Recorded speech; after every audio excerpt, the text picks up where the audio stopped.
शशि परिवार की लाडली बिटिया, या फिर यूँ कहें कि परिवार की आन बान और जान। जब घर में होती तो ऐसा लगता मानो घर में आसमान टूट पड़ा हो। घर में इधर उधर धमा चौकड़ी करना और खूब सारी बातें करना उसके पसंदीदा कामों में से एक था। शशि के बाबा जी शशि को बहुत प्यार करते थे, लेकिन आजकल उन्हें शशि की एक चिंता और खाई जा रही थी, और वो थी शशि की शादी की चिंता।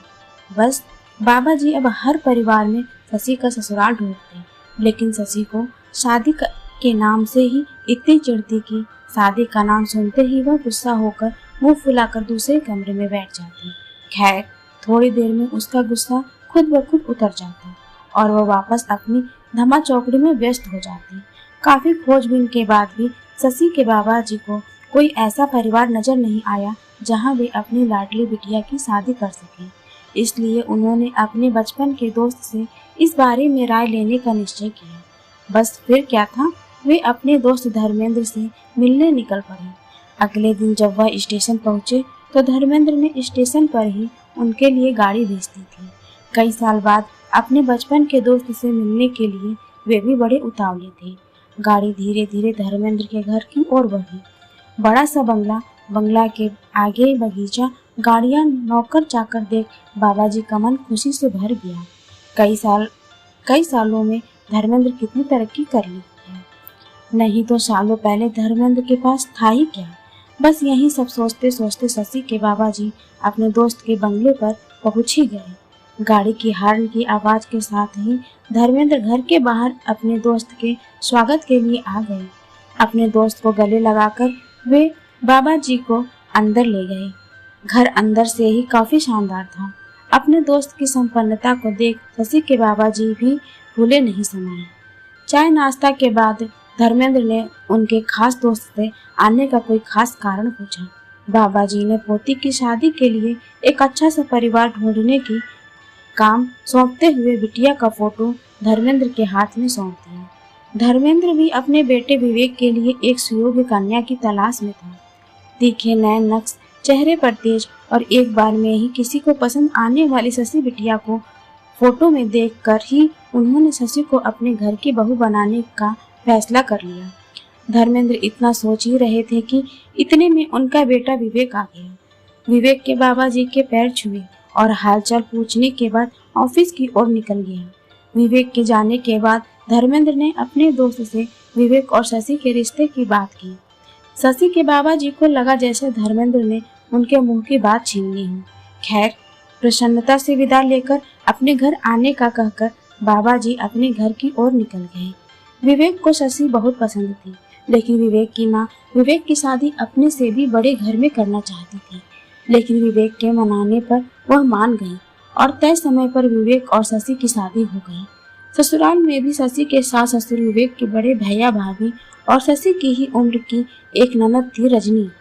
अपनी सादगी और सबका अच्छे से ख्याल रखने के कारण शशि ने सबके दिलों में जगह बना ली, लेकिन अपनी तमाम कोशिशों के बावजूद अपनी सासू माँ का प्यार पाने में असफल रही।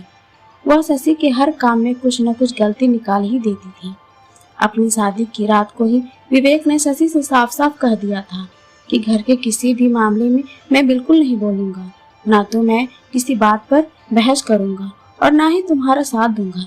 तुम्हें अपनी समझदारी से ही काम लेना होगा।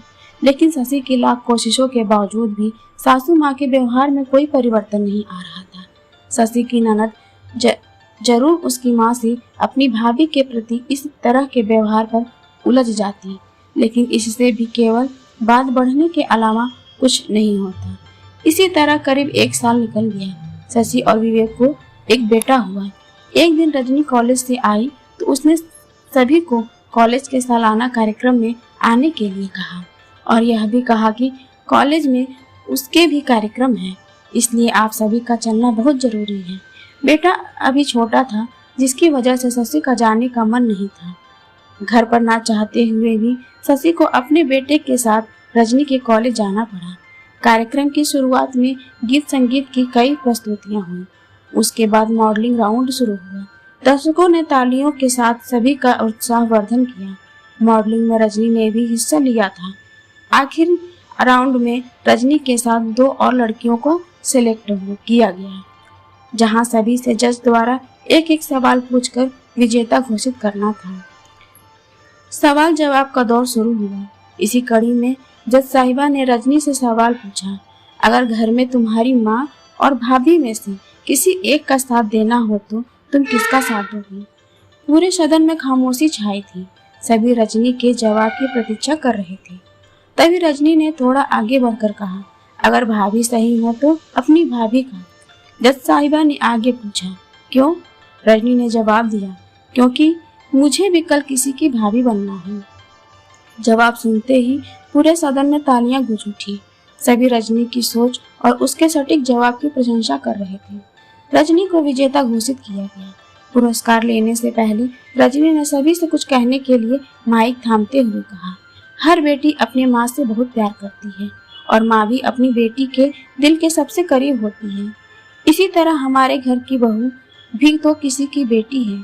आज हम किसी की बेटी हैं, कल किसी की भाभी और बहू बनेंगी।